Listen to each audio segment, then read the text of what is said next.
¿Qué tal? Soy la periodista Rocío Galván y hoy en Diálogos desde la Frontera hablaremos de la salud mental de los migrantes. ¿Qué ha pasado con ellos? ¿Cómo han vivido este año de la administración de Donald Trump? Y sobre todo, ¿qué significa quedarse encerrado durante semanas por temor a ser deportado? Todo esto con un experto que hoy está con nosotros aquí en el Colegio de la Frontera Norte, nos visita desde Brasil. Se los presento en un momento.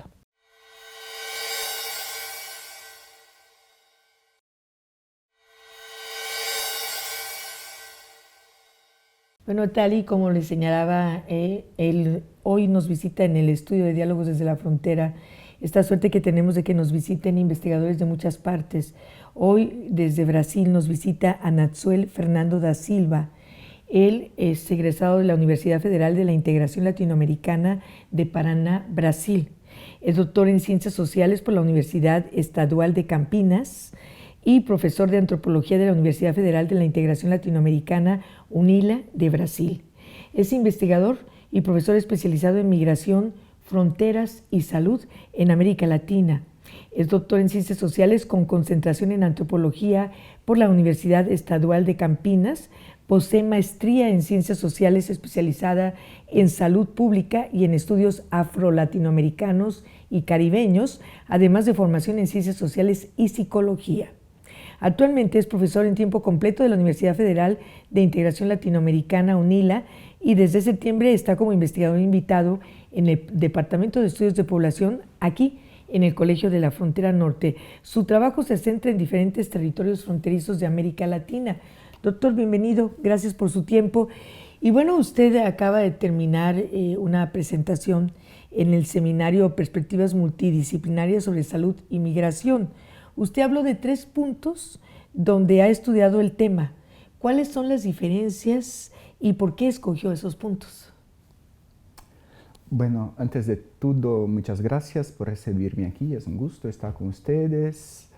Bueno, yo tengo hecho esta investigación sobre salud mental y atención psicosocial en zonas de fronteras, y la presentación que hizo hoy por la mañana es un poco los avances iniciales de esta investigación, en que he traído un poco de los desafíos. Es una investigación etnográfica que está basada en 3 fronteras de América Latina. Entonces elegí 3 fronteras de Latinoamérica para hacer esta investigación, y este es uno de los puntos, un poco explicar o porquê de elegir 3 fronteras. No son fronteras iguales, no son fronteras con características muy semejantes. Les hablo de triple frontera, que es la frontera donde está Brasil, Paraguay y Argentina, donde dividen sus territorios. Una otra frontera en Sudamérica, que es donde está Bolivia, Argentina, norte de Argentina y Chile, y norte de Chile. Entonces es una otra región. Y esta frontera de aquí, de Tijuana y San Diego, de Estados Unidos y norte de México. Entonces son fronteras con características distintas. Entonces es una investigación que trabaja con una multiscala, una investigación multiscalar. Y do punto de vista metodológico es una investigación etnográfica, pero hecha, en general las investigaciones etnográficas clásicas son investigaciones hechas en un único sitio y por mucho tiempo. Y por las características de estas fronteras hay que hacerla en 3 fronteras distintas, en temporalidades distintas y en intensidades distintas. Entonces, lo que planteé hoy por la mañana es un poco decir por qué estudiar las fronteras, por qué es importante investigar la salud mental hoy desde un conjunto de ideas y de planteamientos distintos, y los desafíos que esta investigación presenta para ser hecha. En ese sentido, ¿cuál sería, hasta dónde va la investigación, su diagnóstico sobre la salud mental en estos momentos en las fronteras? Y cuáles son los hallazgos que serían más notables, más notorios, por el tiempo que vivimos la manera como están configurados los gobiernos, los retos, en fin, todo este tipo de situaciones? Hay un conjunto de temas que necesitan que necesitan recibir nuevas miradas. Si nos detenemos a la producción bibliográfica hegemónica hoy, cuando se habla de salud mental de los migrantes, tiene una marca muy grande de una perspectiva hegemónica biomédica. O sea, es decir, la idea de trastornos mentales, la idea de necesidad de diagnóstico, la idea de medicalización de esos problemas, la idea de que todo se pasa en ámbito individual y por tanto las acciones en salud o los apoyos o lo que sea tiene que ser en ámbito individual. Creo que este es un gran desafío, porque así trata todo que tenemos producido en términos científicos hasta hoy, la gran mayoría de la producción. Y por lo tanto, lo que intento hacerlo es un poco hacer un deslocamiento de eso y pensar el tema de la salud más cercano de lo político. O sea, no comprender las cuestiones de salud mental solamente por índices científicos, biomédicos, psiquiátricos, sino comprender este sufrimiento social, sufrimiento sociopolítico, como una fuente que produce sufrimiento psicosocial, sufrimiento psíquico o afectan la salud mental. Así que este es un gran desafío, cómo mirar la salud mental desde una perspectiva no individual, sino una perspectiva más colectiva, intentando comprender las cuestiones de entorno de la salud como constitutiva de la salud. Uh-huh. Eso creo que es un desafío muy importante. El otro, hecho eso como que de manera general, un poco más teórica, epistemológica, ver cómo eso opera en campo, en las fronteras, de hecho. Entonces, ¿en qué medida, me pregunto, en qué medida las dinámicas, los cambios en las políticas migratorias han afectado la salud mental de la gente que intenta cruzar las fronteras? Sí, la verdad que sí, porque desde el momento en que deciden salir de sus lugares de origen y luego este periplo que realizan. Doctor, ¿qué le parece si dejamos para que siga con su respuesta? Primero vamos a hacer una pausa y vamos a regresar con más de Hoy en Diálogos desde la Frontera.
Bien, creo que interrumpí un poco su respuesta de todo esto que estaba que muy interesante, ¿no? El hecho de no captar la salud mental como algo individual, sino de la comunidad y lo que hablábamos de las personas que desde el momento en que deciden irse de su lugar de origen ya hay una adecuación y un sufrimiento. Usted hablaba de sufrimiento, allí empiezan a sufrir.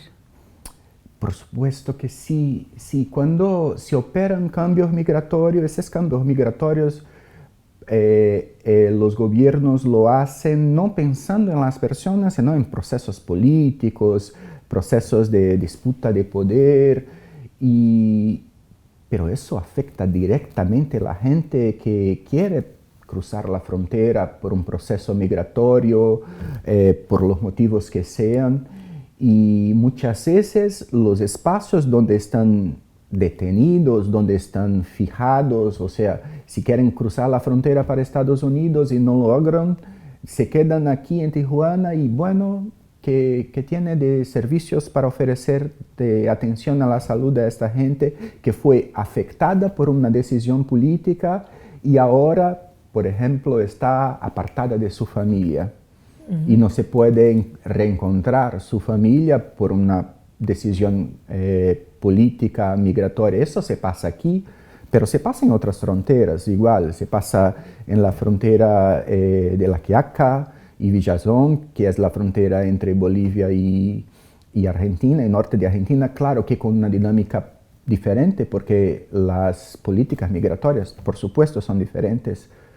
pero hay muchas veces un background que es muy semejante, porque los cambios políticos acontecen por similaridades, por la manera que los gobernantes comprenden la situación migratoria. Bueno, tenemos en Argentina a Javier Milei ahora, que está endureciendo los controles migratorios, ha hecho un conjunto de actividades de chequeo de documentos, por ejemplo, en la ciudad de Buenos Aires, y hay un discurso de endurecimiento de control migratorio en norte de Argentina, donde está Bolivia, donde está esta frontera que estoy estudiando.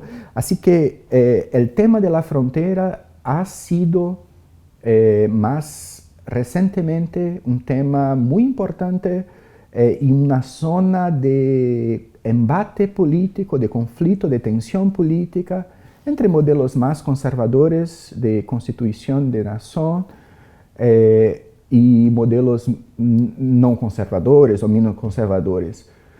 Y eso impacta la salud de la gente. Si están en la condición de migrante en otros países, muchas veces no se puede acceder a los servicios de salud estatales y necesitan recurrir a procesos de ayuda comunitaria, ayuda de instituciones humanitarias. Muchas veces estas instituciones ahora están cambiando, están con menos inversión. Menos fondos y por lo tanto prestan servicios a un número más diminuto de personas. De manera que todo eso están trayendo impacto en los procesos de migración y, por supuesto, en los procesos de cómo la gente establece su relación con su salud, o sea, la relación salud-enfermedad y cómo las personas se enferman, por qué se enferman, por qué se quedan en sufrimiento en resultado de estas políticas migratorias. De esta situación que viven. Hablábamos al principio, doctor, de estas familias que deciden no mandar a los hijos a la escuela, no atenderse si tienen algún problema crónico por el temor a ser deportados. En el caso concreto de la frontera de México con Estados Unidos, le comentaba que algún medio de comunicación publicó la historia de una familia que en Minnesota se quedó encerrada un mes por el miedo a salir a la calle y que los elementos del ICE los interroguen, les quiten pues la posibilidad remota hasta de avisar que los van a deportar. Y algo muy importante también que sucede, que el 99.9% de las personas que detiene el ICE sea cual sea la condición migratoria, van a ser deportados.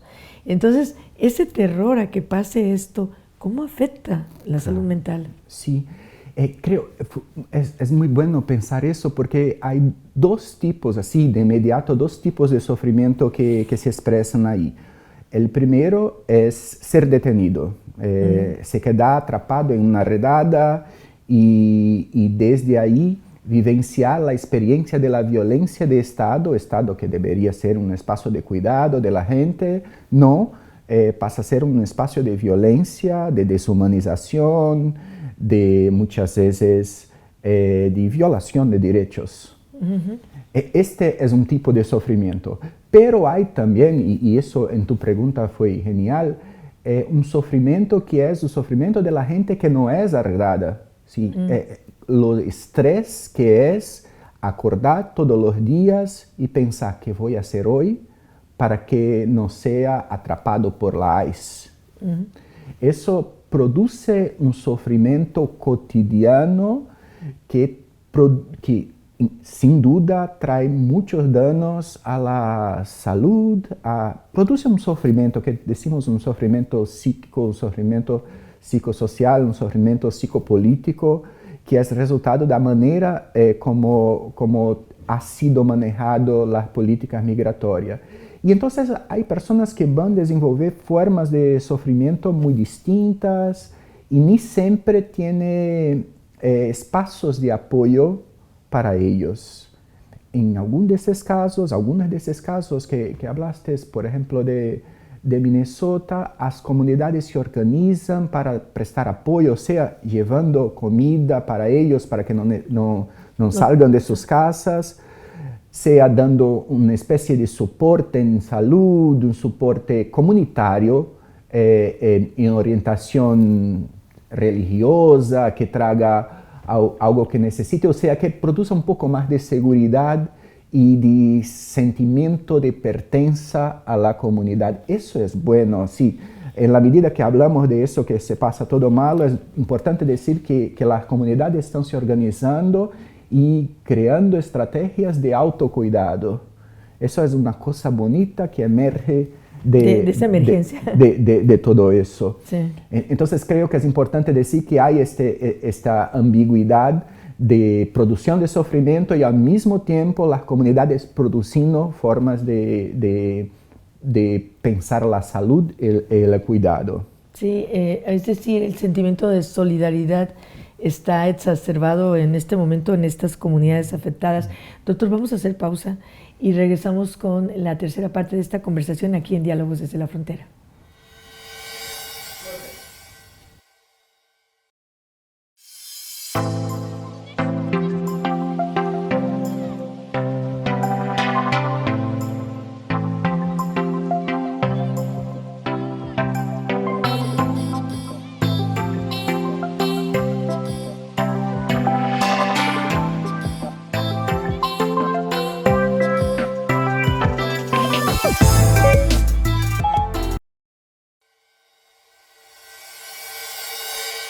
Bien, pues continuando en esta conversación llegamos a este punto. ¿Hasta dónde puede llegar esta situación? Estos puntos que estableció que me parecen muy interesantes, bueno, pero también se está dando la solidaridad de la comunidad.